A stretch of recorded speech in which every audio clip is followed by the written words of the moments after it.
Welcome to video 6. In this video, I'd like to share with you some of the materials that I use to hang some of my stitched pieces.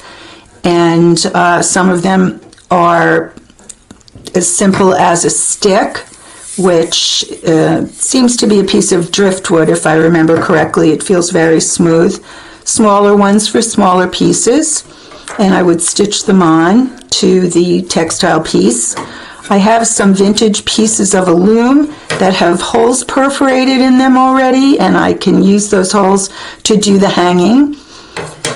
I have a piece of bamboo from the garden center, and in this case I've taken an old knitting needle and bent it with the pliers and tied it to the bamboo with some brass wire.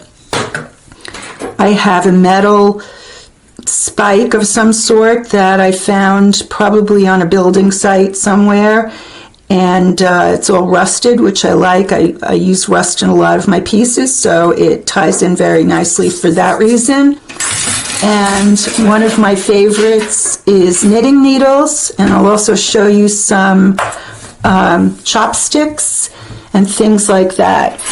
Knitting needles that are on the thinner side are easy to bend, and with pliers and a little practice you can get some really neat effects with that.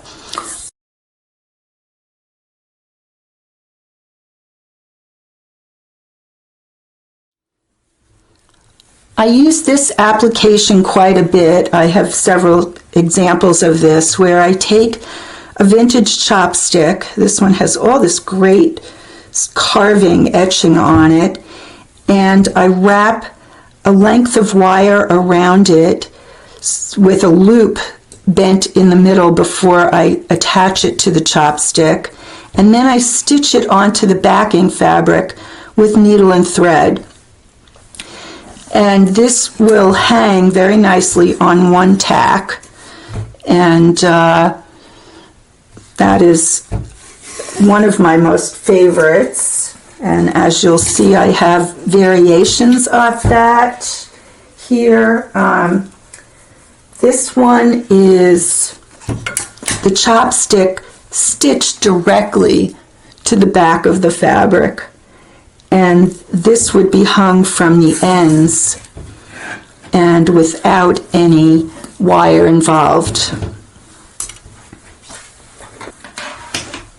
This one has the chopstick again, and I've used these found stretches of wire that have loops at the end. I looped one end to the chopstick and attached the other loops to each other, and this can also hang with just one tack. Here's one that has a twig and a piece of repurposed leather, and I knot the leather around the twig and tie knots at the bottom of the leather to keep it on the twig, but it also comes in very handy to stitch through those knots onto the back of the piece, and this also can be hung with one tack.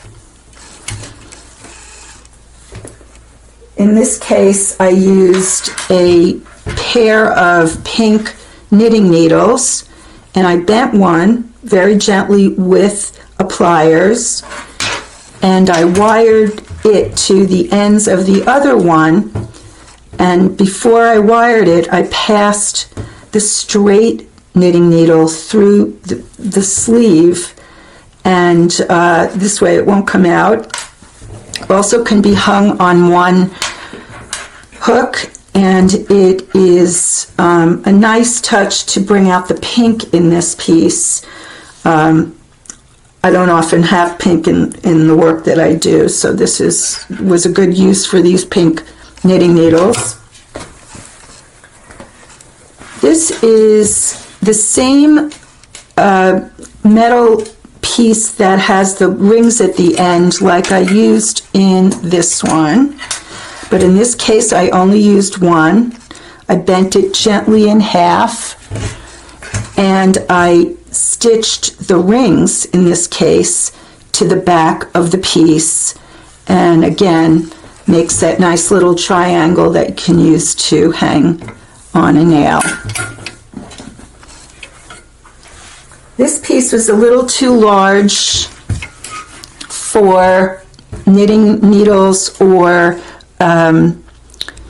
chopsticks, so I took a length of wire that was enough to go past the width of the stitched piece, bent the ends in, and they would become the hooks where the nail would go.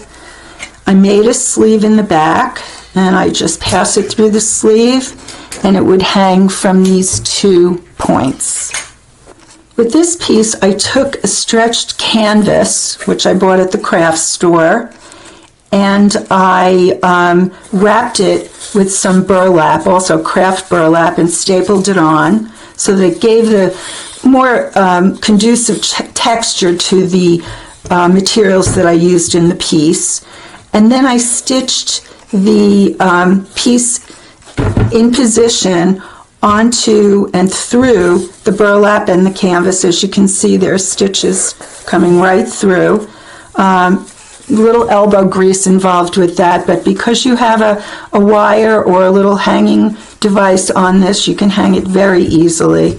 And I do this occasionally for shows.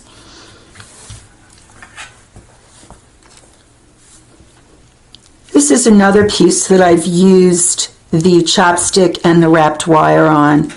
And I guess most importantly, whatever you choose to hang your pieces with, they should enhance the style and theme of your work and not overpower it or seem like it's disconnected from the work.